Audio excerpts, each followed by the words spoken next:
En préparant le livre Israël, parlons-en, j'ai demandé à deux assistantes d'aller dans les rues de Bruxelles, demander au hasard aux gens qu'est-ce qu'ils savaient sur l'histoire et sur la situation d'Israël. Les réponses étaient catastrophiques. Il y a en fait une ignorance du public, et je pense que cette ignorance n'est pas due au hasard. Ça fait 60 ans que les médias européens, qui se disent les meilleurs du monde, informent le public, et on constate qu'en fait le public ne sait pas l'essentiel. Je pense que c'est dû à une opération de propagande israélienne relayée par les médias, et je l'ai résumé dans ce que j'ai appelé les 10 grands médias mensonges qui justifient Israël.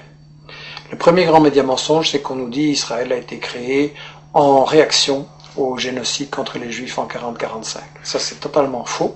En fait, c'est un projet colonial qui est bien plus vieux, qui a été décidé au congrès de Bâle en 1897.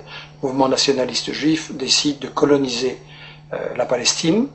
À ce moment-là, on emploie le mot colonialisme, il n'est pas du tout honteux. Et ils font appel aux puissances coloniales de l'époque pour qu'ils se rendent compte qu'ils ont besoin d'être protégés.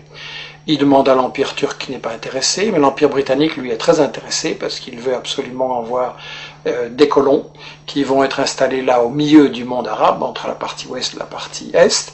Ils veulent affaiblir l'Égypte, qui est une puissance qui les inquiète. Ils veulent contrôler le canal de Suez, qui est la route vers la colonie des Indes, qui leur apporte énormément. Ensuite, les États-Unis vont prendre le relais. Eux, ce qui les intéresse, c'est le pétrole. Ils veulent un flic du pétrole.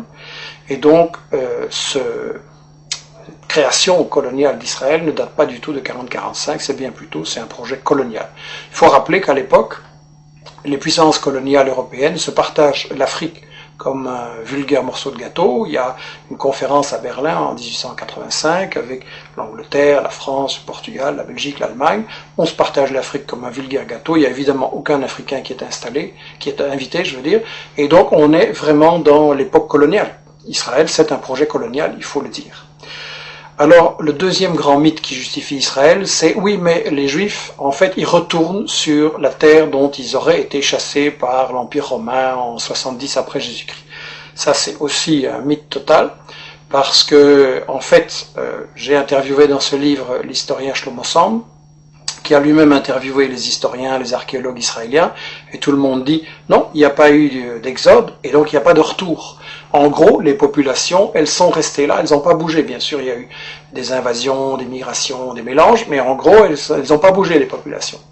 C'est qu'il y a deux conséquences cocasses. La première, c'est que, au fond, les descendants des Juifs de l'époque de Jésus-Christ, c'est les Palestiniens qui vivent là aujourd'hui, maintenant.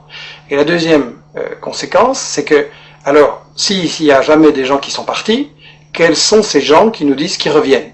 En fait, ce sont des convertis, des Européens de l'Est, de l'Ouest, des Maghrébins, qui se sont, à différents moments, pour différentes raisons, convertis à la religion juive. Et en fait, comme dit Shlomo Sand, le peuple juif, ça n'existe tout simplement pas. Il n'y a pas d'histoire commune, il n'y a pas de langue commune, il n'y a pas de culture commune, il y a juste une religion. Mais une religion, c'est pas un peuple. On ne parle pas de peuple chrétien, de peuple musulman, et donc pas de peuple juif non plus.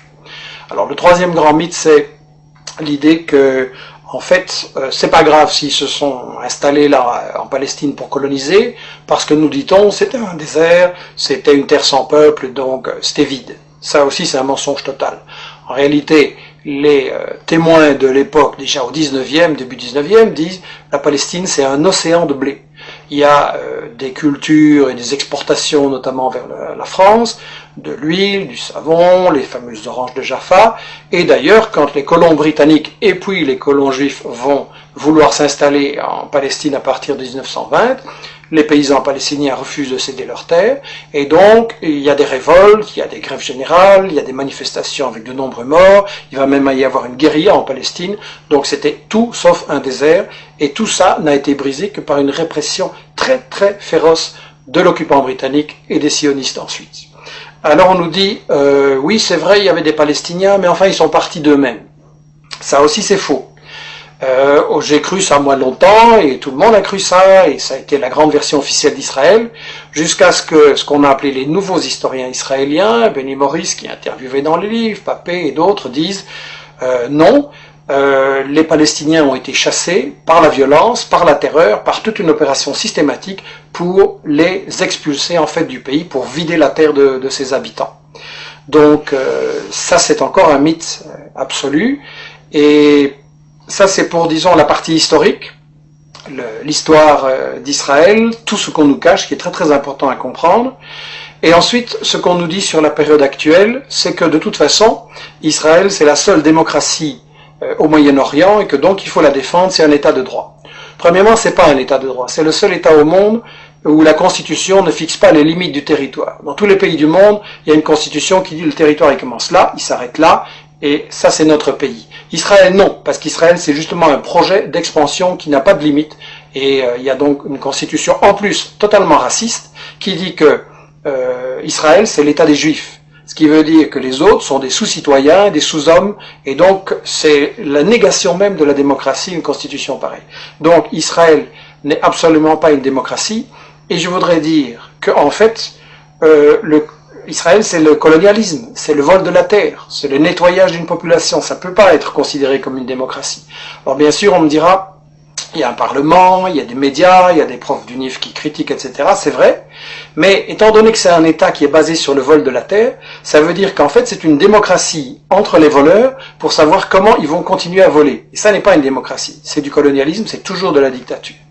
Alors on nous dit que les États-Unis, eux, ceux qui cherchent à protéger, en protégeant Israël et en mettant plus de 3 milliards de dollars d'aide militaire en armement chaque année pour aider Israël à bombarder et attaquer ses voisins, on nous dit que les États-Unis, ce qu'ils veulent, c'est protéger la démocratie au Moyen-Orient. Bien. Si les États-Unis étaient pour la démocratie, ça se saurait parce que c'est eux qui ont mis en place et qui protègent les dictatures épouvantables de l'Arabie Saoudite, du Koweït, le tyran Moubarak avec du sang sur les mains. Donc en fait, ils ont installé tout ça. Et eux, ce qui intéresse les États-Unis dans Israël, c'est pas du tout la démocratie, c'est en fait le flic du pétrole. Et ça, dans le livre, Chomsky, Samir Amin l'explique très bien, et d'autres, les États-Unis veulent absolument contrôler le pétrole, donc le Moyen-Orient. Ils veulent briser tout État qui pourrait résister à ce projet et qui n'accepterait pas de donner son pétrole pour rien. On l'a vu avec les guerres d'Irak, on l'a vu avec d'autres agressions. Seulement, les États-Unis ne peuvent pas attaquer à tout bout de champ tous les pays du Moyen-Orient qui ne leur plaisent pas. Donc ils ont besoin de ce que Chomsky appelle dans son interview le flic de quartier. Israël, c'est ça, le flic de quartier. Dans le temps, les États-Unis avaient le Shah d'Iran, une dictature épouvantable qu'ils avaient imposée en renversant le premier ministre élu, Mossadegh, en 53, et donc ils ont installé une dictature épouvantable. Mais ils ont perdu l'Iran, et donc maintenant, il ne leur reste pratiquement qu'Israël, et c'est pour ça que les États-Unis protègent Israël, alors que celui-ci viole le droit international, viole les conventions de l'ONU, viole l'égalité entre les êtres humains. Donc c'est clair, ça doit être clair, c'est une guerre économique ce qui est mené là par les États-Unis.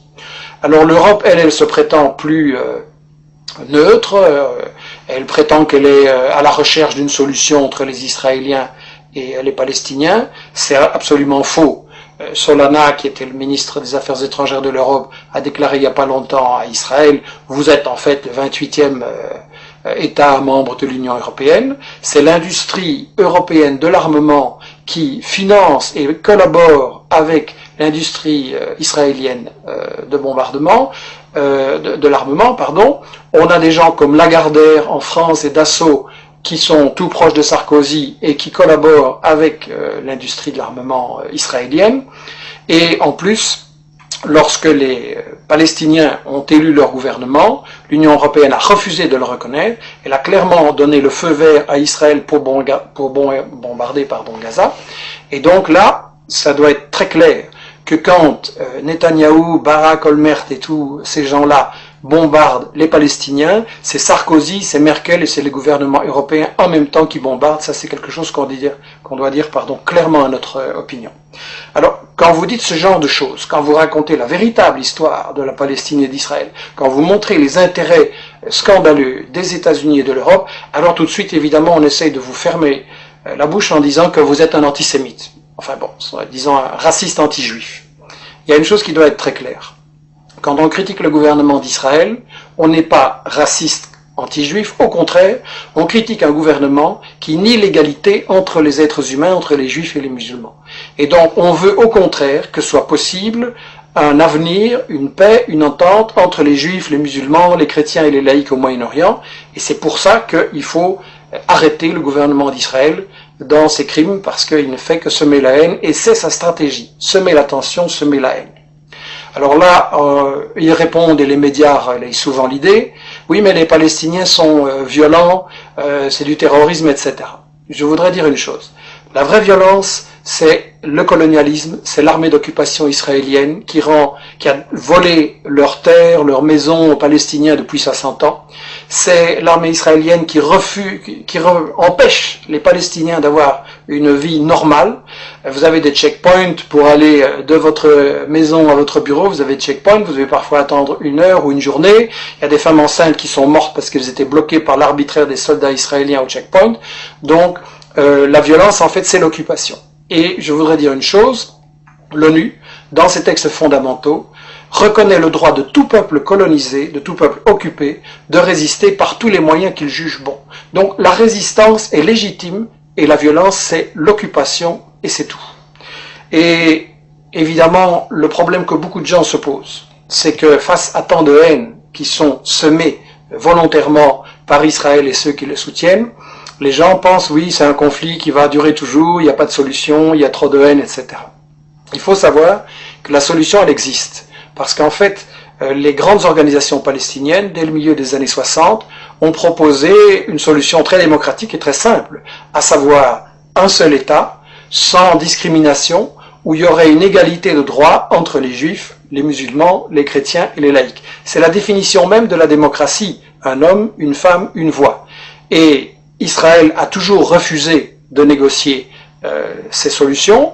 Qu'est-ce qu'il a fait? Il a emprisonné ou assassiné non seulement récemment les dirigeants du Hamas, mais aussi les dirigeants du Fatah ou du FPLP ou du FDPLP. Donc en fait, Israël refuse de négocier, Israël refuse une solution qui est évidente, et il faut donc se demander pourquoi. Et la seule raison, je l'ai dit, c'est que Israël sert aux États-Unis de flic du pétrole, et donc c'est une guerre économique, c'est une guerre pour le pétrole, c'est une guerre pour les multinationales, et la seule chose qui peut arrêter ça, c'est la pression de tout le monde, des citoyens en Europe, en Amérique latine, en Afrique et au Moyen-Orient et partout, la pression sur les dirigeants politiques qui sont complices d'Israël, la pression sur les médias qui, il faut le dire, ne disent pas la vérité, et ça veut dire, par Internet, avec des initiatives comme celle que nous lançons, la lettre d'information sur la Palestine, etc., que chacun fasse l'information, rétablisse la vérité, démasque les médias mensonges et les mythes justificateurs d'Israël, et en appliquant cette idée, nous sommes tous des journalistes, on arrivera véritablement, je pense, et assez rapidement, à une possibilité de négocier et de trouver une solution pour établir la paix au Moyen-Orient.